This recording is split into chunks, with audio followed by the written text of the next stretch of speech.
It's kind of funny when you think about it. From the super colorful sugar skulls in Mexico to the dancing skeletons of Tibet, all the way to your neighbor's front lawn every October. We humans have been obsessed with skeletons for, well, forever. But what is it about our own bones that we find so endlessly fascinating? Let's get into it. I mean, really, think about it. How can this one symbol, a symbol of death no less, be so universal, yet mean such wildly different things to different people? How can one culture look at it and see a reason to party, while another sees it and starts thinking about their own mortality? Well, from an anthropological point of view, the answer is actually pretty simple, but also incredibly profound. The skeleton is what's left. It's the most recognizable, undeniable proof that a human life was here once you stripped everything else away. It is the great common denominator. But here's the thing. While the skeleton itself is universal, its meaning is anything but. So to really understand what our bones are trying to tell us, we've got to take a little trip around the world. And our first stop is a place that has a totally different relationship with death than many of us. Here, death isn't something to be feared, it's welcomed as a vibrant, even joyful part of life's big cycle. And the star of this whole celebration? It's the Calavera.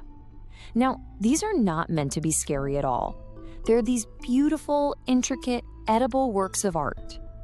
People place them on altars, called ofrendas, as a way to welcome the spirits of their loved ones back home for a visit. So, what's the takeaway here? In Mexico, the skull isn't a period at the end of a sentence. Nope. It's a symbol of continuation. It stands for the belief that our relationships don't just stop when someone dies.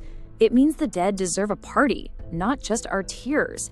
It's this joyful, sometimes even funny, take on mortality. Okay, now let's completely switch gears. We're going to travel to see how this same symbol takes on a totally different meaning in Tibetan Buddhism. Here, the skeleton isn't a guest to be welcomed. It's a teacher to be studied. All right, meet the Chitipati. These two dancing skeletons are actually powerful protector deities, and the legend behind them is incredible. It's said they were two monks meditating so deeply that they didn't even notice when they were killed. They actually achieved enlightenment at the very moment of their death. So, what's the philosophy behind this wild dance? Well, the Chitipati's skeletal form is this really stark reminder that everything, your body, your job, your stuff, it's all temporary. And their dance, that's a celebration of being liberated from attachment to all those things. It reframes death not as a loss, but as this powerful spiritual transformation. Okay, now let's head west to medieval Europe. Especially during the Black Plague, the skeleton's message got a whole lot darker. It wasn't about celebration or liberation, it was a pretty severe moral warning.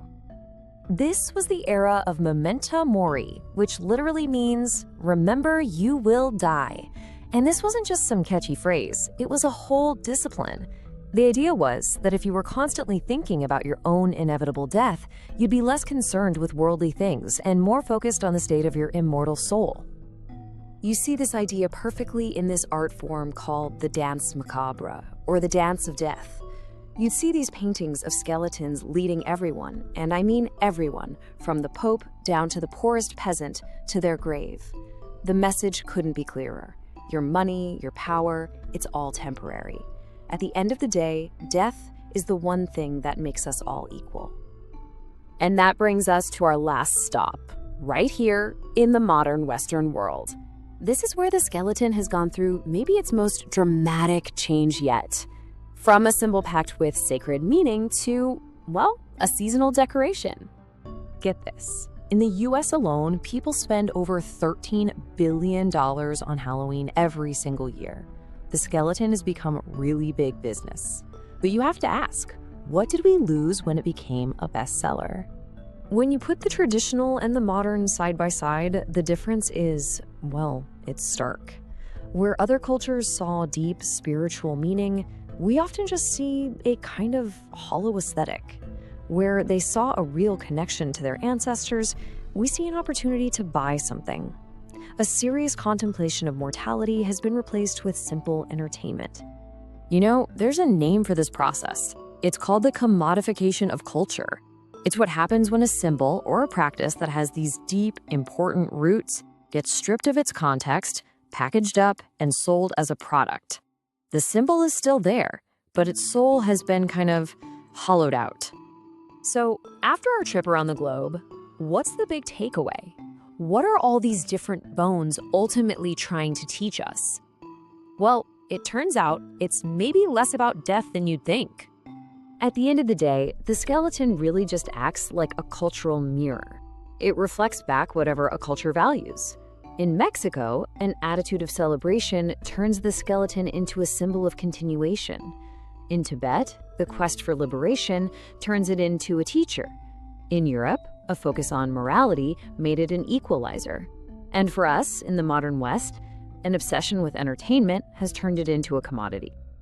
The anthropologist Ernest Becker once argued that our fear of death is what drives a huge part of human civilization. And that's really the crucial point here. The way a culture decides to symbolize death doesn't just tell us what they think about dying, it reveals everything about how they choose to live. And this is exactly why this all matters so much. As this one single commercialized version of the skeleton spreads around the globe, we risk losing these incredibly diverse, wise, and profound ways of dealing with the one certainty we all share. We start to lose different ways of being human. So the next time you see a skeleton, doesn't matter if it's on an altar, in a museum painting, or just a plastic decoration hanging from a tree, ask yourself this: what does a symbol actually mean, right here and right now? And what does our culture's relationship with our own bones really say about the life we've all chosen?